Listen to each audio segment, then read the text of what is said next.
Toyota logo பார்த்த உடனே எல்லாரும் ஜஸ்ட் சிம்பிளா ஒரு சர்க்கிள்குள்ள 3 எக்லிப்ஸ் இருக்குன்னு நினைச்சுக்கிறாங்க. ஆனா நீங்க யோசிச்சு பார்த்திருக்கீங்களா, அந்த லோகோல டொயோட்டோன்ற லெட்டர்ஸ் எல்லாமே ஹிட்டனா இருக்கு. ஒரு லைன் கூட எக்ஸ்ட்ரா இல்ல, ஒரு லெட்டர் கூட மிஸ் ஆகல. Nothing extra, nothing missing, just enough to say everything. இன்னைக்கு எல்லாரும் ரொம்ப பெருசா ஃபிளாஷா இருக்கணும்னு ட்ரை பண்றாங்க. ஆனா டொயோட்டா என்ன சொல்லுதுன்னா, சிம்பிளா இருந்தாலும் சரியா இருந்தா போதும்னு. It's not a design principle, it's a life principle. நீங்க கூட லைஃப்ல நிறைய நேரம் யோசிச்சு பார்த்திருப்பீங்க, நம்ம ரொம்ப நார்மலா சின்ன லெவல்ல தான் இருக்கோம்னு. சில நேரம் அதுவே நமக்கு நம்ம மேலே டவுட் வரும். பட் நீங்க லவுடா இருந்தாதான் நோட்டீஸ் ஆகுவீங்கன்னு இல்ல. Sometimes silent people create the loudest impact. So லைஃப்ல எப்பவும் ஃபிளாஷியா இருந்தாதான் இம்பாக்ட்னு இல்ல.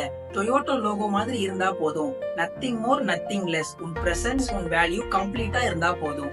சோ நெக்ஸ்ட் டைம் லைஃப்ல நான் பொறுமையா தான் இருக்கேன், ஆனா இன்னும் வேர்ல்டுல யாரும் என்ன பார்க்க மாட்டாங்கன்னு ஃபீல் பண்ணீங்கன்னா, just remember Toyota. Simple logo, global impact. Because enough is more than enough. இந்த மாதிரி லைஃப் லெசனுக்கு ஃபாலோ பண்ணிக்கோங்க.